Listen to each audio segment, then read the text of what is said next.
Push the button. Ready? Yeah. 3, 2,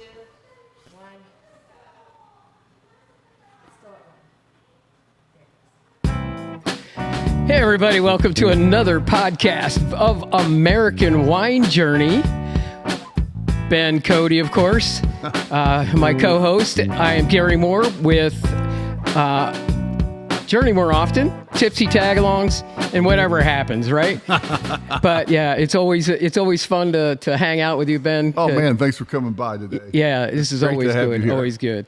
Yeah, are we adjusting the camera? So that's what happens when you go live. Oh, is it cutting everything off? Oh, good. Yeah. As long as it cuts off my Yeah, stomach. Make us look thinner. Make me look thin. It looks like it's kind of sideways. Is it sideways or is it good? Anyway, so this is the perils of going live on social media. But it's okay. It is what it is. But hey, we're let's talk a little bit about last time. Yeah. We did the 3 different vessels, right? We did. It was so fun. It was really great. So go back to our February podcast on the @Journey More Often YouTube channel. Yeah. And you'll be able to hang out and check that one out. And then we've got like a couple of dozen before that. Well, you and I have at least, I think. For sure. Yeah, a bunch. Because 6 or 8, something like, I don't know. No, I think we have closer to a dozen, dude. Yeah, we've been doing this since 22, I think. I'm pretty sure. Well, yeah, that's great. Or even earlier. But today's is looking really it's festive. Sparkly. Yeah, sparkly. It's festive. Yeah, so we're doing 3 sparkling wines today. That's my understanding. We're going to even open them up online or live, and that way you guys will get to see how to actually open it up. And we're live, so anything can happen. The pop a hole in the ceiling, or it can happen sometimes. Well, so it depends on the pressure behind the cork. Yeah, how nervous they are. But yeah, so we're going to do sparkling. So why are we doing sparklings, Ben? Well, it's springtime, and I feel like it's festive. We've got a lot to celebrate with the great weather, and so we're So I thought, what a great way to celebrate spring. What a great way to celebrate spring. Let's open some sparkling. I would also tell you, too, that sparkling in general is really popular these days. Yes. Since we brought sparkling back, it is amazing. I bet you sparkling's 20% of what we're selling these days. I wouldn't question that at all. 20% of what people are drinking. And and I've seen that. I've seen it kind of just sneak its way into this winery, and I say sneak its way in because I think it was purposed. But on the other side of that, people are getting that, and the reason I feel because I'm not a sparkling guy, I'm not a white guy. But on the other hand, well, I am a white guy, but that's beside the point. I'm not. White wines and sparklings really haven't been my jam. Yeah. Okay. But then along comes Ben and Sarah Cody and the vineyard here. And I'm like, I'm actually kind of liking the white wines. And I've tasted some of the sparkling, and the one sparkling that we're going to have. We're going to start with the Josephine. Yeah. All right. We're going to start with that one. But the one of these you gave me when it was almost finished, but not finished. Oh, yeah. That was probably one of those Blanc de Blancs. Yeah. And so it was really kind of nice to get that feel just before it was ready, because essentially you're drinking this thing and you're going, wow, okay, so this is what I'm about to get. Yeah. And it's, they're not like the typical sweets. They've got good flavor. They've got, they have got a wine flavor. They're just sparkling. Yeah, they are. Let's get one going. Yeah. Sorry. No, you're good, man. I'm thirsty. So, hey, this first one is called Josephine, and that's named after my grandmother, and because she really liked sparkling wine. And plus, I think it's elegant, but kind of powerful at the same time, just like what she was. And this is a Prosecco style sparkling wine. Right.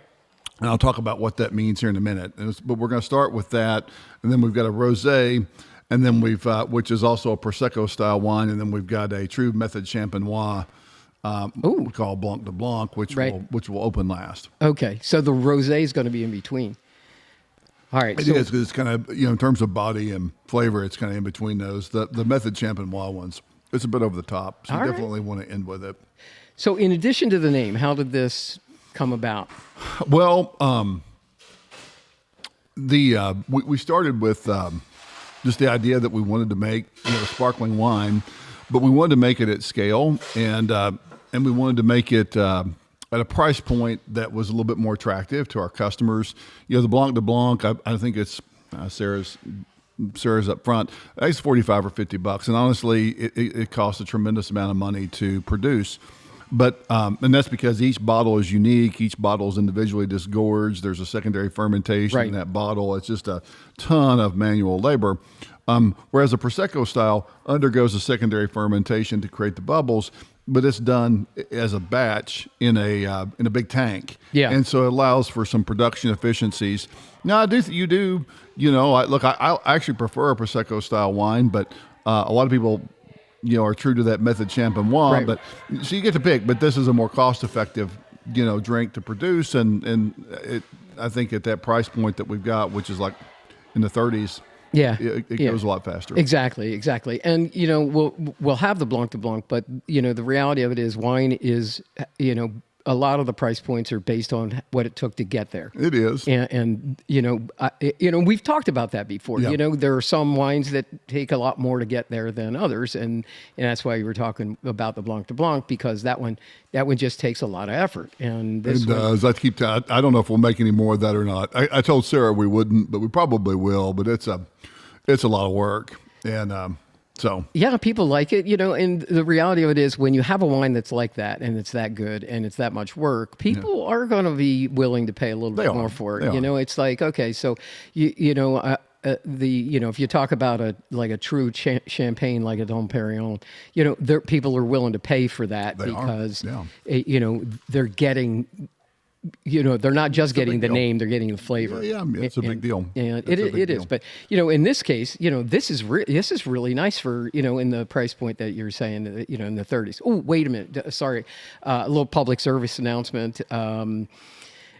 So if you're listening live right now and you're having trouble hearing this, don't fret. We've got a recording going, and then we're going to upload the recording on the at Journey More Often YouTube channel, so you'll be able to see it clearer and even listen. You'll see it clearer and listen to it clearer. So don't fret. You'll have the ability to watch this whole thing. And the reason we do that, and I was telling Ben earlier, just before we started, is because between all the software and hardware in the smartphone, they don't always play nice together. So we used to do them all on the iPhone. Yeah. And then we switched and started doing them differently. And now I'm doing it on an actual, recording device. And so along with other public service announcements, when you drink responsibly. We don't advocate ever drinking and driving. Don't be stupid when you're drinking. So, or if you are going to be stupid, don't come here. Yeah, don't come to 1723, or just stay at home if you're going to be stupid when you drink. But don't set the house on fire either. Just don't be stupid when you drink. So, be smart and enjoy your.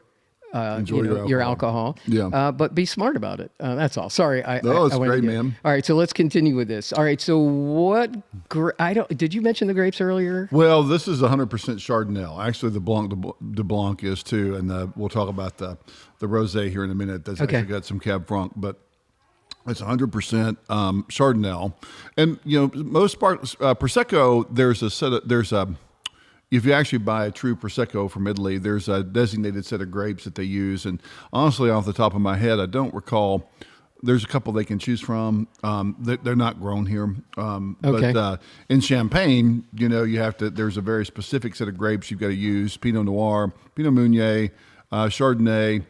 And there's one or two more that are super obscure that nobody really uses, but they're still on the books as permitted. And it's not actually permitted to call it champagne unless it's grown in Champagne. Yeah, no, they're pretty. The trademark folks, both the Italians and the French, they've got people that troll around and police that, which is fair. Yeah. I think that's real fair. And Portugal jumped into there too with the port, So, but on the other hand, it doesn't mean you can't produce a very similar product. Yeah. It just means you can't call it champagne. That's right. That's right. You know, so you got this. But this is so light and refreshing. Yeah, it's like the I don't know, like the lager. If you were to compare it to the beer categories, it's kind of a lager category. Yeah. It's light, it's refreshing, goes down real smooth, especially on a summer day. Hmm. We got into producing all of these because we're so interested in food and wine pairing, and whether it's champagne or prosecco, that's like almost your safety valve, or you can almost always pair something with one of those wines. And Okay. so it covers a much broader range of food categories than, I don't know, say Petit Verdot, because we say, oh, what can you pair with it? Well, beef, lamb, you know, maybe pork if it's got a lot of char. I mean, Yeah, you run out yeah. of, I mean, those are fantastic wines, Exactly, but yeah. or in the same true of a Napa Cab, like, they say, lamb or beef. Like, okay, well, sure, there's a lot of dishes you can cook, but I mean, we can't eat lamb and beef every night. And not every, well, I some guess we people can, could, but but that's so not realistic. The sparkling categories are just a lot more food friendly because they've got those bubbles that clears your They palate. go broader across the They spectrum. do. And people don't like to talk about it, but all sparklings have a little bit of sugar in them, even though we all talk about dry wines. Even as dry as it is, it's got a- to, because that's part of the fermentation process. That is. Yeah. So there's a little less than a sugar cube worth of sugar in these, but Really? That's it. Okay. about- So, which is about 5 grams per liter. which is significantly less than like a 12-ounce Yes. Coca-Cola or something. Oh, like yes, that. Sorry Coke- to brand name that, but No, but a Cokes can will of have- soda, will have I don't know, 30 or 40 grams. exactly. But even champagne kind of starts at 7 grams per liter, so these are a little drier. So you think, I love champagne, and some champagnes have as much as 25 grams. Yeah, per liter. and you can't taste it, but can't you taste need it to get to the end result. That's right, That's because these grapes are all picked earlier, so there's a higher degree of acidity. Yeah. And you need to balance it out. That's why there's so much sugar in Coca-Cola. There's so much acid. I don't know if you were a kid, did you take one of those pieces of bologna and put it on a plate and then pour Coke on it? And No, the Coke- I didn't do that. the I didn't do Coke, that. We put a nail in there and watched but the it Co- dissolve over the- a couple of days. Yeah, exactly. So Yeah. that's how much It's acid a lot in of Coke. acid, Now, yeah. there's not that much acid in wine, but there's some. And so Yeah. when you pick it early for these style of wines, you need something to balance it out. Yeah. So, all right. So we'll talk about picking it early. How early do you pick it? When do you pick These it? You Prosecco's not much, typically- just about a week early, but the Okay. Method Champenois about 2.5. Wow, that's significant because that's a lot less growth. Well, you need you can play around with the tank method too. If you don't get the level of carbonation that you want from a secondary fermentation, you can force air into the tank and put more carbonation into the wine so it reaches a certain pressure. But with Method Champenois, if you run out of, if your fermentation runs out of gas, there's no way to get more air in that. So you can have it's There you go. and so you definitely want, so you pick it at a lower alcohol level to begin with because you put a lot more sugar in there.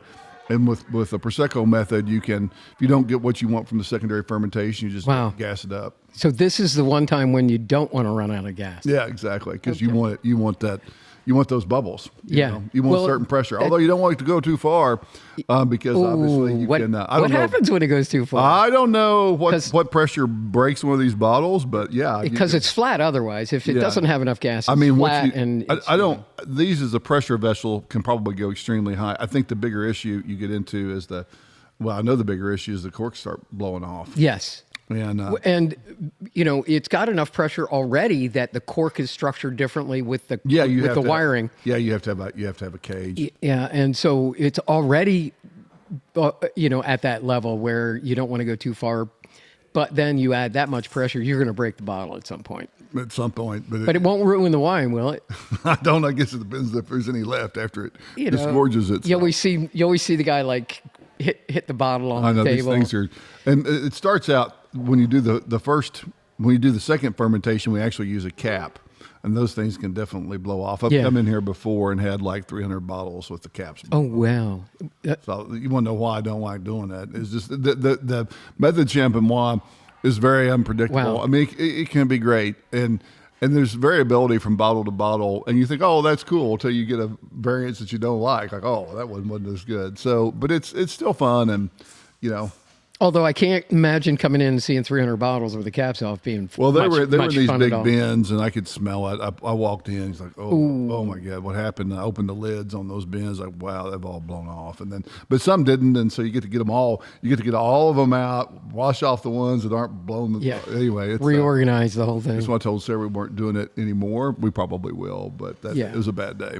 It was, well, it's those kind of days that kind of like put you off, and you're like, yeah, I'm done. I mean, these big champagne houses have a lot of mechanical equipment that does this stuff. Right. And that's not, I'm not taking anything away from them, but when you're a small operator, it's manual and it's tough. And so like if you bought a bottle of Veuve Clicquot or any of those any of those really popular brands you see everywhere, it's a great product. But I'm just saying they have a lot of, even the riddling is now done with a machine. They don't turn bottles in those racks anymore. Wow.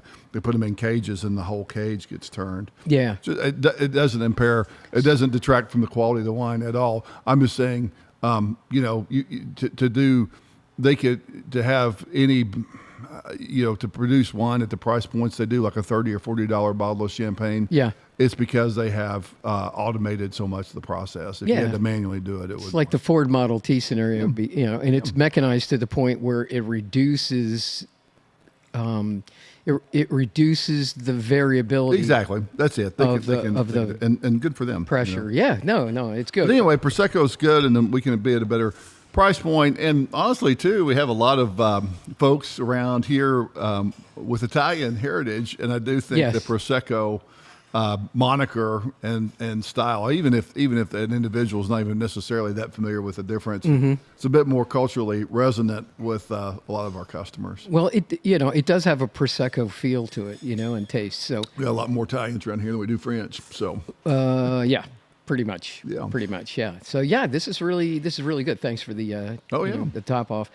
This is the Josephine again, right? Yeah, this is Josephine, okay, so and it's the Chardonnay grape. Chardonnay grape, which is a great grape for doing this because it's one parent is Chardonnay and the other one is Seyval Blanc, and both of those grapes are used extensively for sparkling production. So works real well. Yeah, that's a good pair. Yeah, both those grapes are a good pair. Yeah. Now, when you with the finish, did we talk about? Is it steel? Is it oak? It's all done steel. Yeah, that's what I thought. I don't think you can. You can you could put the base wine into a barrel if you wanted before pressurization. Yeah, before that secondary fermentation. Same with champagne. Some of those do spend time in barrels. It's not uncommon at all.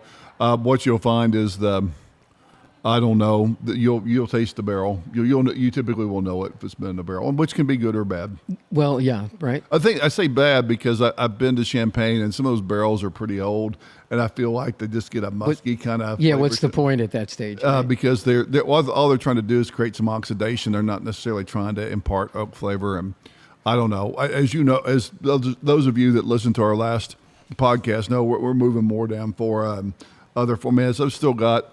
There's still a place for barrel, I think, here, but I'm definitely moving in a different direction. Yeah, and it's the awesome part about wine making and the production is that it's literally been so the earliest known wine production was how many thousands of years ago? Oh, about 8,000. Exactly. Like that. Long time. And it's still being tinkered with.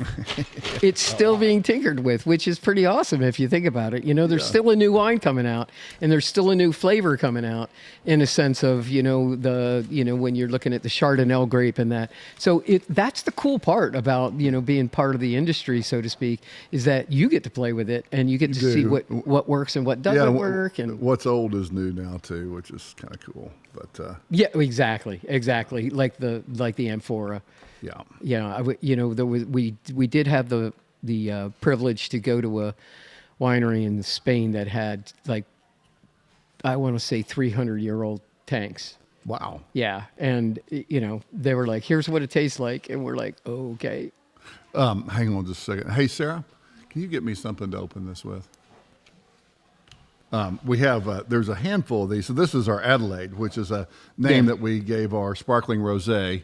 And it's a combination of Chardonnay is the base, so just like Josephine, but it's also got Cab Franc in it, and you blended the two together. So we've borrowed a technique from Champagne which is, unlike most rosés, still wine. Most still rosés are a red grape that you pressed early. Yes. But typically with champagne, if it's pink, it is a combination of Chardonnay and Pinot Noir. Gotcha. So they just blend in a little bit of still Pinot Noir before the secondary fermentation. I kind of like that approach too, and so that's what we did here. We certainly could have made a traditional rosé, but it's harder to find reds with the same acidity as a Chardonnay or a Chardonnay or Sauvignon Blanc. So Nice. if you want that pink, I don't want to give up the acidity, so I just kind of blend in a red, which definitely provides, some interesting flavor differential, and provides a really cool color too. Yeah, it does. This is it's a different color, which I love. If people think, oh, it's going to be pink, well, there's like various shades Gabriel, of pink. our winemaker Gabriel, who I know you know real well, Gary, and many here know. He's real proud of the color on this one. It's just an exceptional color. It's almost a Provençal style. Oh, but by the way, we wanted him to be with us today, but he's apparently in Italy, I think. He is. So probably there's some work and pleasure going on there. Well, I think I'm sure there is. He's doing some interesting work around non-alcoholic wine. So I think there's there's a real push for sparkling. There's now a real push for non-alcoholic. Can be too, especially depending on our venue here is kind of more, I would say, customer intimate. At least that's the intent. But right. Where you have venues that are focused on providing a facility for larger gatherings, especially if you're hosting weddings and things like that, or a baby shower, you often have people from an extended family. Maybe they don't drink at all, or maybe you got pregnant people or whatever, right? And so there's definitely a demand for it out there.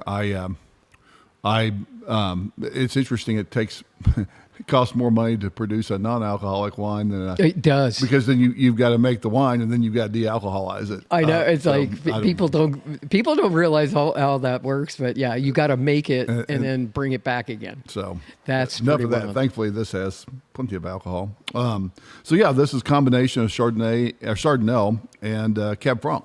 Okay, which those two blend really well together. Typically with Franc, the particular clone of Franc that we use here is a little bit more aromatic than the average one. And so sometimes you get some violets, smells like violet.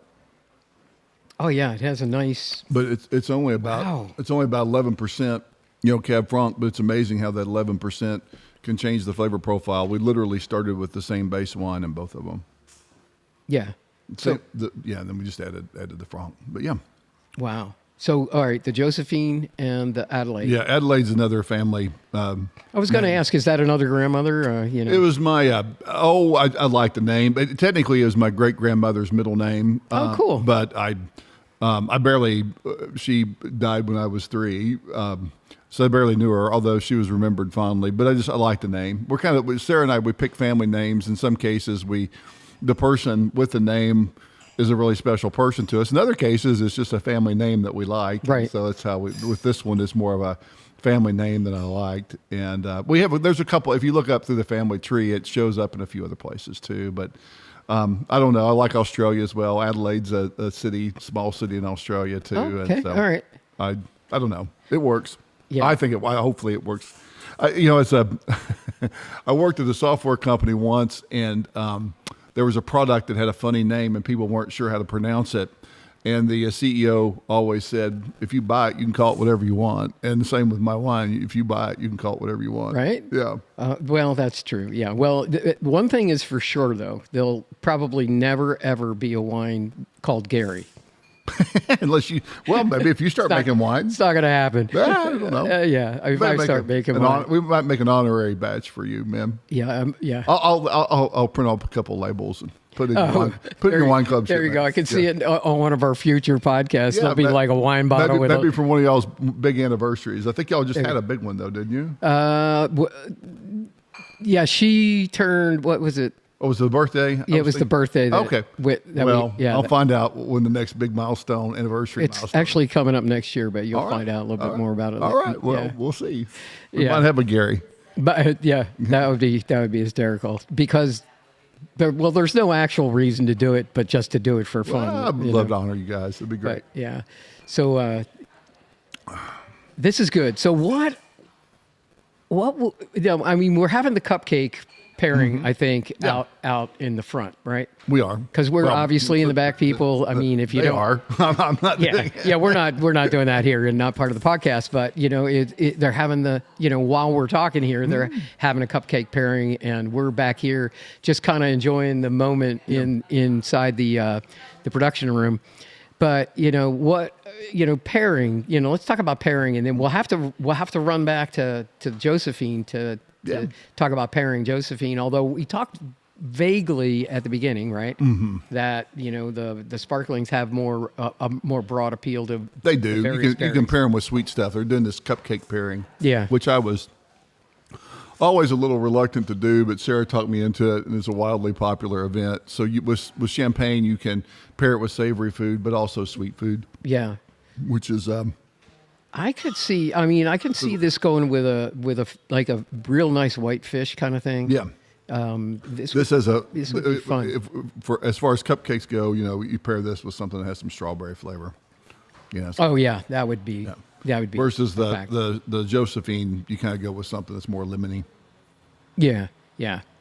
And then we've had, I hesitate, pseudo hesitate to bring it up, but we've had the conversation where there are certain foods that are really hard to pair with anything. They are, yeah, peanut butter. Yeah. So if you're going to eat peanut butter, probably just I've never managed to pull that off. Get yourself a good lager. Somebody asked, I think they were trying to stump me, but somebody sent an email or text message to Sarah, and I think they were serious, wanted to know what you paired with peanut butter. You got me there. I said maybe. I'd make an old fashioned. For real, they're very serious. I mean, actually, whiskey and peanut butter do go extremely well. That together. Is whiskey and peanut butter, whiskey and peanuts go really, really well. Yeah, especially, we've discovered that. Especially the Bean family, which is obviously includes like Booker's and Baker's and Basil Hayden but Booker's and Baker's, which are two of the Bean family's higher end ones. They especially have that peanut flavor. Maybe we'll do an American distillery journey. I think we should, man. We'd have to do it at the house, but I think it'd be your house or mine. But we should totally do a whiskey one. Yeah, that's okay. We might have some whiskey at the house, and I might have some at mine. Yeah, whiskey and chocolate go really well together. Which is I know that this is I hate to be one who taunts, but we have a private whiskey pairing or a private whiskey tasting every year. We just finished our third one in December. It's a lot of fun. People just bring, sometimes it's a classic. Yeah. Sometimes it's an obscure bottle of whiskey.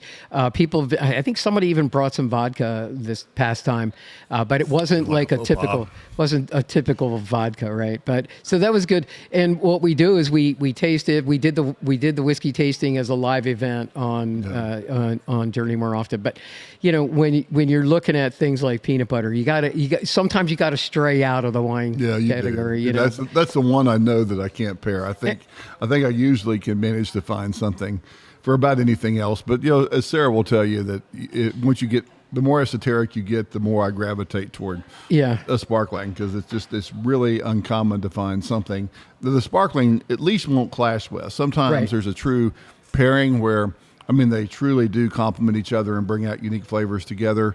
Sometimes what you have to shoot for is just find something that doesn't clash, because it's just that sometimes that's victory. And there are wines that clash with food like badly. Yeah. Sometimes you can fool it, like if you have a good Chardonnay and you're like throwing it on the in the pan with the steak, you can actually get away with that. Yeah. But you have to be purposed, and it has to. Unfortunately, it's trial and error. So sometimes you're not gonna make it work. I know. We just did something. We had a white wine in it. I think we put actually Albarino in it, and it was the beauty of that is when you pair it with something. Yeah. And this was like a white sauce pasta kind of scenario. Mm-hmm. Oh my God! So we had that in the sauce. Yeah. And then we drank it with the food, and that's boom. Done. Yeah, it can usually works pretty well. That was a slam dunk on that one. So and you're right. I think what happens is you can go in, you can spill into the dessert realm when you have these sparklings in it, and they're more like you said, they're not going to. So the key is you don't want it to clash. Yeah.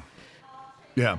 And I mean, it doesn't have to pair exactly. Yeah. You just don't want it to clash, right? that's right. Yeah. I will say sparklings go especially well with cheeses. I saw an interview with a guy, and he's with he's a Billicourt, that Salmon Billicourt, which is a big time, French champagne house. Yeah. He's the kind of the I say the heir. I'm kind of using that term lightly. He's kind of the younger of a whole generation, but he's a brand ambassador for him. And he was here in America. I saw an interview with him, and he just says, "Oh yeah, for all the parties, I just volunteered to bring the cheese because I know that I'm obviously bringing my own. I'm expected to bring my wine, but I'm also expected when we have these gatherings to." Yep. He said, "I just volunteered to bring the cheese." He says, "Because it's so easy because you can just grab literally any cheese that is there, and it will go with."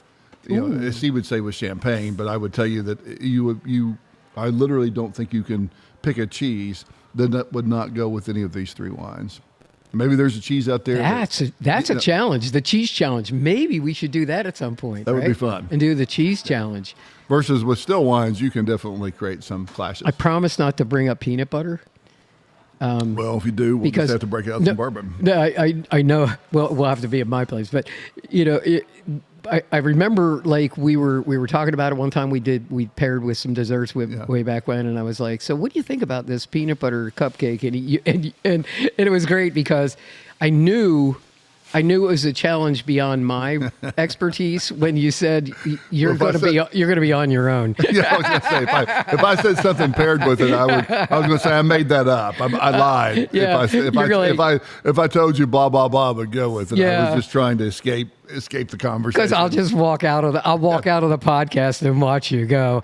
That's So I'm like, okay, so peanut butter really is difficult to pair with wine. I think it is, but maybe there's somebody out there that knows how to do it. Well, and we've talked about it billions of times.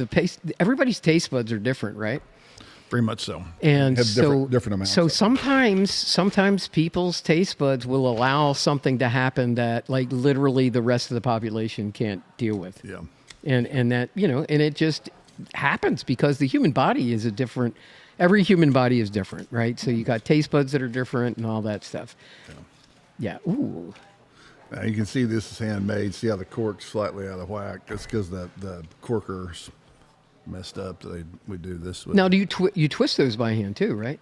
No, there's actually a machine. There's a machine that twists them. Okay. Dude, I had just the very base equipment we got cost $15,000 10 years ago. Ouch. To do this. Yeah, exactly, man. It's like just do it. Do the prosecco. Yeah, it's not like you're buying a used car. Even that's pretty wild.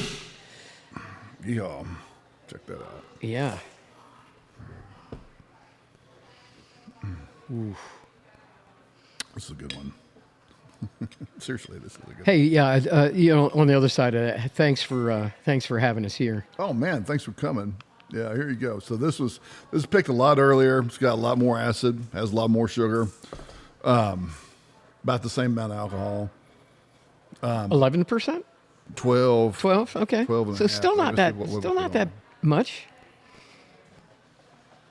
That says 10.5, but I guarantee you that's not right. That's that's definitely on the light end. No, that was what it was. Hopefully the TTB is not listening. That was the baseline. It should be about 12. Ooh. Yeah, it's the real deal. Yeah. It's the real deal. Wow. Thanks for opening that up today. Oh yeah. Holy mackerel. Yeah. There's so much going on here. It is. All right, let's talk about it. So, yeah, because I mean, just see how it makes your tongue. Is it making it tight right there? It is. There's everything: the finish, the taste, the bouquet. This thing is just all over the map. Oh yeah, it's a lot going on. In a good way. In a really good way. Yeah, it was. So this was 2022 was the vintage. This is a 2022. Mm-hmm. All right. I'm double checking my memory. All right. Yeah, it was 22. Yeah, it's 22. All right. Wow. And it was a hot year in a good way. We had to pick extra early because, to make sure you go do the secondary fermentation. It needs to be around 17 or 18 bricks, which translates to about 10.5% alcohol. And then you do the secondary fermentation to bring it up to about 12. Otherwise, if you don't get that right, you don't get the level of carbonation you're looking for, and there's no fixing it. Right. You got right. one shot. Can't go back. You got one shot getting this right because it happens in that bottle. It's not like you can just shoot carbon in it. No, that doesn't but work. You can. It's got to be Prosecco. You can shoot a little bit. You can shoot some CO2 in it at the end if you want a little more. Okay. So CO2 is basically carbon dioxide. It is. Yeah. But sorry, I shouldn't use lingo. No. I'm just explaining it. But this has a lot more acid. It has some more sugar to balance it out. When we created it's called the dosage, which is how much goes into that. And I had to go a little higher than what I want. I think it's got about 25 grams per liter of residual sugar, which is still. That's not that bad. Still. No, it's that would be that's still way less than a. That's probably a third of the amount of sugar that a single can of Coca-Cola has, and this has twice the volume. That's what I was saying. So, that's it doesn't have a lot, but it has more because it was really acidic, and then because it was so hot that year, it concentrates everything, sugars and acids. Yeah. And then it sat on the. You do that secondary fermentation, and you have it sitting sideways, so it sits on the lees, meaning that it's picking up additional flavors from those dead yeasts. Mm-hmm. And dang. Yeah, I mean, this creates a complexity that is it's unparalleled. I mean, that's why people will pay big money for champagne. So the wine's made with a method champenois method, and both have their place. If I was, I might open this for my anniversary. I'm going to open this at 3:00 on Tuesday if I want to go hang out by the pool. Right? I open exactly. it any time, and I feel good about that. That's a everyday wine I can drink, but this is more of a special occasion. And that's and there. I think you just hit a really interesting and very good point. Is that every wine isn't for every occasion. And so there are wines that you can do on a regular basis, and those are the ones that you buy to, have for dinner or just sit at the, sit on the back deck of the pool or the balcony, And then there are other wines that are special occasions that you'll pay a little bit more money for, and you're just off and running at that point. You're just looking at, okay, so I want to, and maybe during dinner you have a steak and you get a Petite Verdot Reserve. Yeah. Yeah. And then you hook up this bottle for dessert at the end because this is a nice capper. How about, since we have both of our wives here who are extremely special people, we'll pour a glass of each for them. Our physical audience represents two people, so.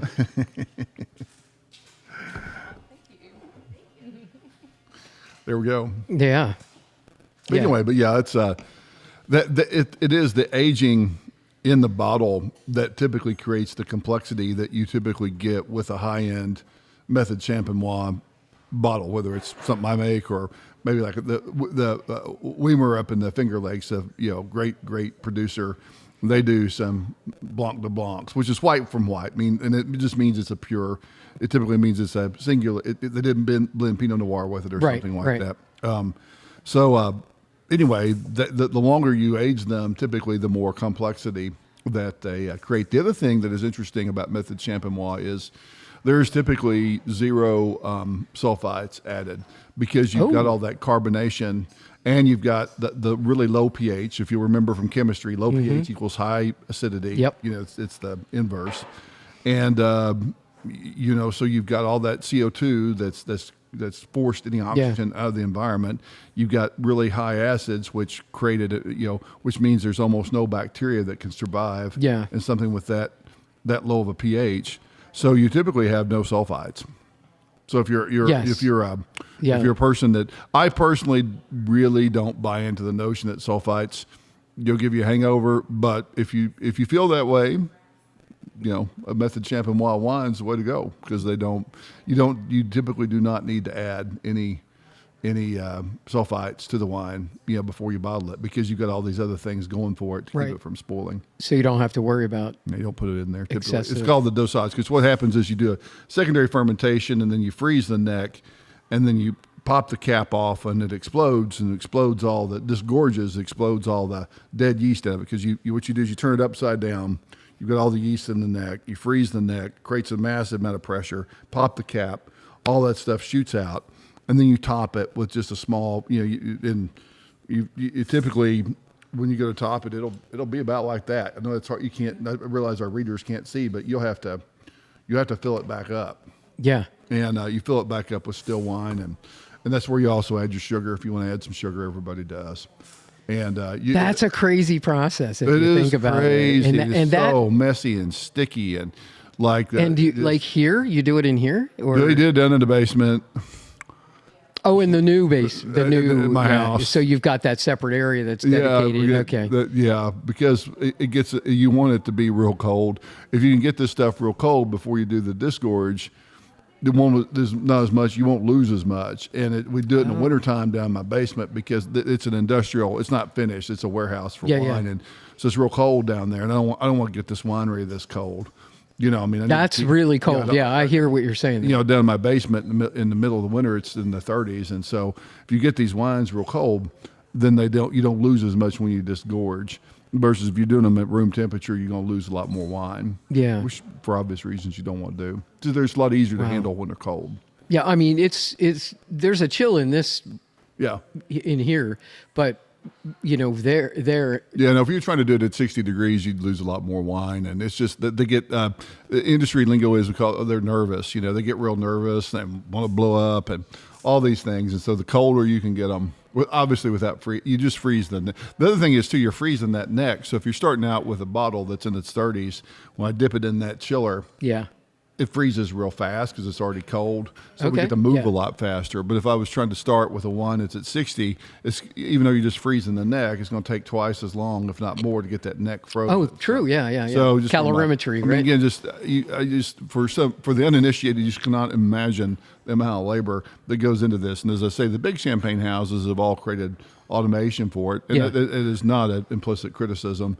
You kind of, because if they didn't, as opposed to buying a bottle of Veuve Clicquot for $60, you'd be paying 180 probably, or whatever. Something because it's all manual labor at that point, and manual labor. It benefits the consumer, and I don't think you sacrifice quality. I just, we're just not at the scale where we can do that. Yeah, well, I mean, that's fine. There's something to be said for hand. I mean, just look at these. Just look at the difference between a machine cork and a hand cork there.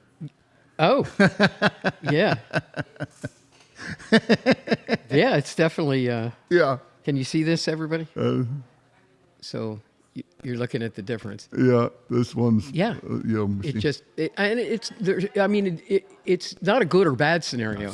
It's what it is, right? So, well, I think sparklings are fun. I think everybody else does too. And you want sparklings like we were mentioning a minute ago. You want a sparkling you can have every day, and the great thing is if you buy. You should, if you get into drinking these, if you're not already, buy one of those cappers for it. And these will keep for a long time because if you put it back in the fridge, like a regular glass bottle of white or red, I feel like on your third day, it starts to play out. But something like this, you can put the cap back on it because you have the CO2 that's coming off of this still. It forces the oxygen out and it won't oxygenate and it stays fresh a lot longer. We have one of those caps. It's the only way to go. And we've used it and put it in the fridge. And you can drink on that bottle for several days. Yeah. It won't go. Yeah. It'll work. So you definitely want to do that. So we're not advocating we're not marketing the cap itself, but we are saying that it does have an advantage if you're not going to drink it all in one shot. Like if you have I'm just saying, if it's just you or you. I think a lot of people are reluctant to open a bottle during the week because I'm going to waste it. I'm not going to drink it all. I mean, sparkling wine is a perfect weekday wine because you can open it, you drink as much or a little of it as you wish, and you put that cap back on, and it will be just as fresh the next time, and probably just as fresh the third time. Right. Now, after 4 or 5 times, it starts to play out, but you get a lot more mileage out of it. Yeah, I'm telling you, if you're a person that says, hey, I want to maybe drink a little bit less during the week, but I want to enjoy wine during the week, sparkling's the way you want to go. Yeah, and then, you don't have to, like you said, you don't have to drink the whole bottle. You can just drink whatever you want, and it can be just a little bit. It can be a couple of ounces if you want. I'm probably not going to stop there, but it's cool that somebody else would. There are those of us who use it for marketing purposes. We drink for marketing purposes. Yeah. But you're looking at this, cork. You're not going to throw this cork back in. No, That's no, you're not. It's just not happening. Not going back now, in. I have shaved cork with my penknife before, Okay. but on the other hand, it's still not as good as those. The but that was probably in the. I want to say that was in the 80s that I did that. But, you can do it and put the cork in, but, the You reality can. of If you it get in a is bind, you you're- can also get a cork from a regular bottle and probably manage to jam it in there. But those caps are It costs like they're- $5 on Amazon. they're really exceptional, and There's a way to go. they do allow you to stretch it out a little bit, particularly if you're somebody who's like, I really don't want to. And conversely, if you don't, then it's going to go flat. You're going to be bummed. Yes, Yes. yes. So I'm just saying, you should do it. They're $5 on Amazon. Now, with I know we've experienced this with a lot of reds. Yeah. That you uncork it, you Yeah. drink, you put a cap on it, Yeah. and you go open it up 2 days later, and the wine itself has opened up a lot. Yeah. In 2 days. Yeah. So, and when you drink it, it has a whole different flavor in a good way in 2 days. Mm-hmm. How does something like that work with this? Probably not. It just remains until it goes flat. It just remains. Yeah. Yeah. Reds, I feel like any white. I just don't feel like whites evolve like that. Yeah. I mean, I'm not saying they don't, but in general, reds can taste better even on day 2 or day 3. I feel like whites, even in sparklings, your best bet is the best you can hope for is it's still as good. Yeah. Because here's the reason why is reds have anthocyanins in them and polyphenols, which is prevents oxidation. So that's there it is. That's why there it is. That's why they can, and they get just enough oxidation to make it kind of more rounder and to open up, but it's not versus white wines like a pear or apple. It just starts to brown. It has those anthocyanins are not in there to prevent oxidation. It's just going to happen. You need to go fast. Well, or reasonably. Yeah. Yeah. You can't let it sit for a month. You should not. By the way, once you open a bottle of wine, do not let it sit for a month, no matter what kind of bottle of wine it is. Whites need to be drank within 48 hours. Yeah. For the optimal experience, in my opinion. Reds, I've seen reds develop where I think we went 4 days on one, and and depends, especially the younger ones. Exactly. The younger Depends ones. I a producer that really inspired me to get into this business. A guy named Jim Law at Linden Vineyards down in Virginia, and I used to be in a bunch of wine clubs till I started a winery, and then I couldn't afford it. And but I am still in Jim's club. Went to that $15,000. Yeah, exactly. But cager. Jim's been an inspiration to hundreds of winemakers and vineyard owners on the East Coast, and so I feel passionate about supporting him, and so I got his shipment yesterday, and of course I couldn't wait it has some 23 reds, and I opened one last night. It was really good, but I can't wait to try it tonight because I know that it's 23 and it will be better today than it will be 23. Yeah, he's still in 23. That's a nice one. That's 23 was a really good vintage. It was especially in Virginia, but it was good here too. Yeah, we haven't started selling our 23s. Don't have a lot of 23s, but we had poor fruit set. 23 was not a big crop year for us, but what we have is good, and I'm eager to. So and therein lies the whole weather, soil thing. That sometimes it's better in some years based on all sorts of different factors. But we've been looking to get down to. We tried to get down to Linden Vineyards a couple of years ago when we did a series of podcasts in Northern Virginia. Yeah. And the schedule just wouldn't work between the two of us, and it was like, and they're like, just call us and we'll come back again. Yeah. So I think maybe it's time to revisit that. There's a lot of great wineries down there. So there are pretty good ones. A lot of wineries in general. So, but it's one of those, the whole thing. You want to make sure you go taste them. And these, by the way, these are amazing. Which ones do you want to revisit? A little Blanc de Blanc right now. That's what I figured. Yeah, sorry. It's good, man. This is let's open it up and. Yeah, it's definitely coming alive right now. But you have to go to experience it to really feel the whole wine scenario, because when you're when you don't want to limit in a way. I mean, I feel like 1723 does. I mean, this is the reason we keep coming back here and we keep doing podcasts is because there's a lot of really good wines here, and that's a testimony to you and Gabrielle. So, but you want to make sure that you get that understanding of what wine is and what wine is for you as an individual, and so that's why we talk about things like, okay, how long do you keep a wine after you've opened it? Go ahead. I'm going to give you a little cheat here. So you want to know one of the easy way to tell the difference in the glass is typically the bubble size. Prosecco bubbles are bigger. There you go. And the champagne, method champenois are typically got a finer bead on them. And I don't know if that's really showing up here. Is it showing up or not? That's the Josephine. Josephine, so it has a pretty fine bead for prosecco, but the bead will be finer on this one. I think should be. Yeah. Well, that makes sense. That's easy. Yeah, it's a different. It's in engineering we have that's that just too. a real geeky thing. No, we have that in engineering. By the way, it's like, okay, we're going to provide aeration for this process, and everybody's like, okay, well, what kind of bubbles are we going to put in there? Fine bubbles, medium bubbles. Coarse, we call them coarse bubbles in engineering. Because they're bigger and they're. Let me see this. Yeah. Yeah. Yeah. It's hard to. So I think one of the takeaways on this is that because it's condensation. Anyway, as ridiculous as it sounds, there's a lot of science in this. Oh man, it's all the chemistry, the There's physics, the chemistry, the math. I mean, there's a lot of science in this thing, and it's really Absolutely. crazy. Yeah.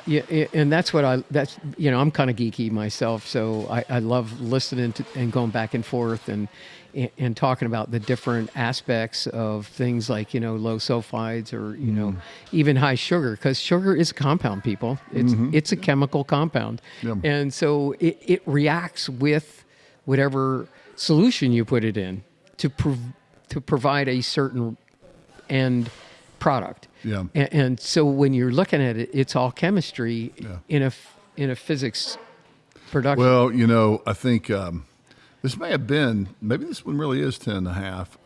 We had, speaking of sugar, we had a, I'm going to go ahead and talk about it anyway. We had an incident here on the East Coast.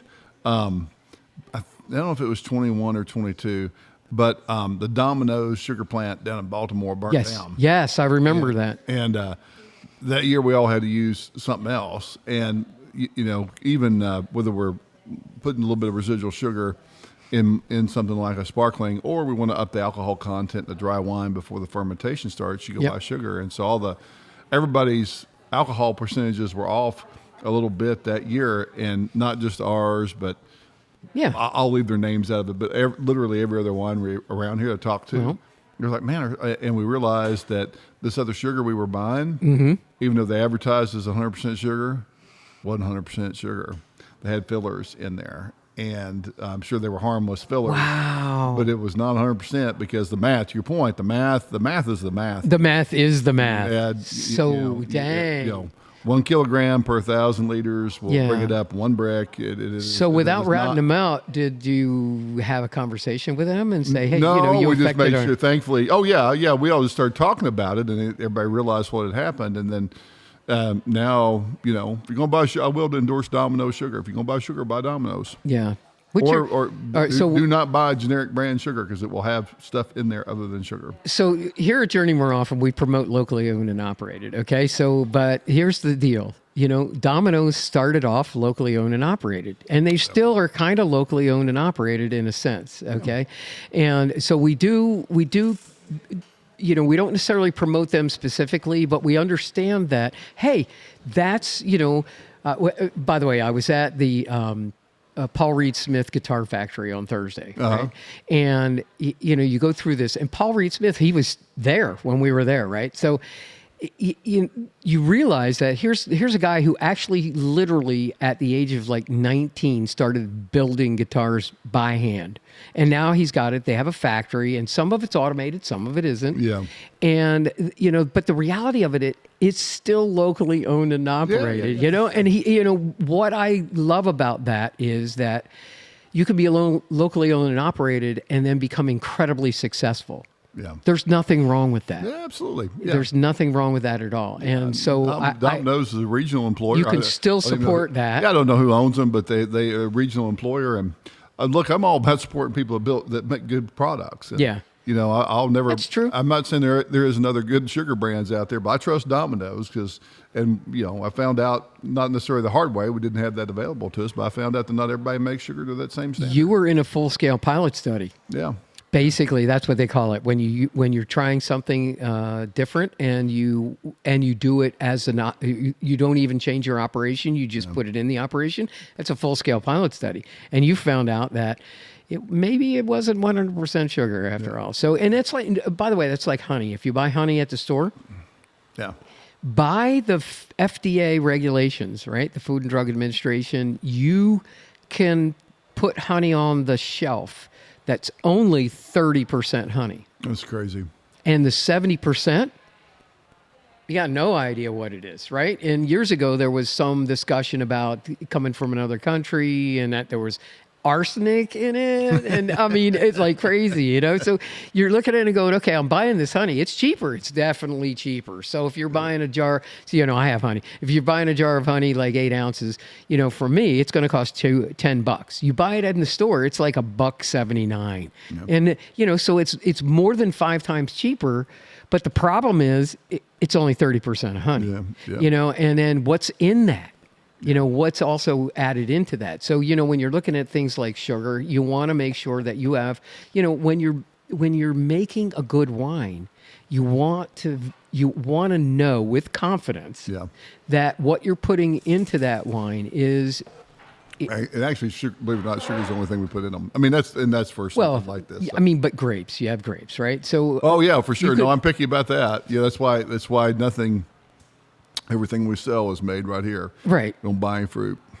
But that's why, you know, so you can buy grapes at other places. Oh, and look, there are a lot of grape producers. They're not bad wineries. Oh no, look, but they just buy grapes from this place or that place. And, and who's to say those grapes aren't awesome? But I'm just saying, like, I care about what goes in every bottle, and I will control it 100%. And it shows. To be honest with you, it shows. You know, because you know, Diane and I have been to a ton of wineries, and you know, we have a membership here, and you know, not because I want to continue to be, you know, podcasting with you, but I'm grateful for your support. But you know, the reality is we enjoy the wine that we drink here, and so you know, when you're looking at that, you have to make sure that the products, you know, are they're solid. Yep. You know, there's no question about it. You know, and you know, when you got the other sugar that you had, it still made good wine, but for sure. But it changed up the process a bit. Yeah, no, just the alcohol level wasn't as high. So, which is kind of interesting. Yeah, so you're right. It probably maybe I'd have to go back and look at my records on it. I don't know, but it definitely happened. I don't remember what year. Yeah, well, and that was that was a weather thing. It probably was 22. Yeah. How did the freeze this year affect you guys? Well, so far it hasn't, but we've got another one on the horizon next week. I'm really worried about it. The vines are as farther along, I think, than I've ever seen them. Should I bring my plants inside again? Yeah, I think so. But you know, I think it's. Hang on. I mean, we're pretty far along. Normally, I brought my plants outside. Yeah. So we have fruit trees. And, you know, various trees that we bring outside. And it's Tuesday. Tuesday's going to be it's the big day, so I have 2 days. Tuesday night going to be the reckoning. So. I don't know. Lots can change, but it's worrisome to say the least. If it's just a frost warning, I'm okay. I can just bring them inside the porch. Yeah. You've been to the porch. I have. Anyway, but you know, look, hey, there's not much you can do, so we just hope for the best.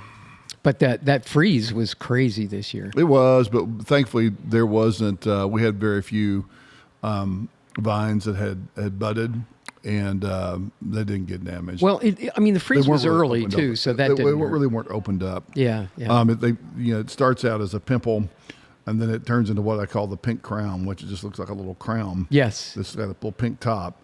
And then the leaves fully unfold, and what was out was in the pink crown phase. Oh. Which is fine.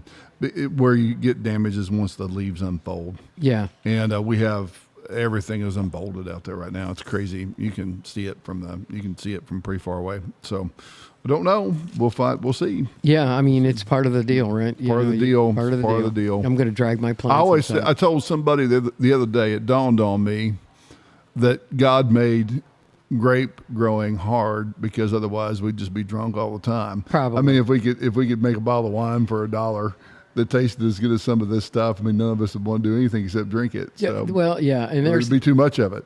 Yeah, be too much of it. So my theory is it's hard for a reason. Yeah, because I mean, if you remember the story in the Bible where Jesus turned water into wine as his first miracle, Mom made him do it. Mom made him do it. Number one. Number two, he turned water into wine. Number three, he turned water into wine after they were all drunk. They did, and so he's not promoting being drunk. He's promoting celebration. That's right, and used ritual purification water on top of that, which kind of he just hit all. Thumbed his nose at the religious establishment of the time. That was pretty wild, yeah. But and by the way, that's the capper for this one. And if you got all right, great. so it's a perfect ending. This has been great. So man, thanks for coming.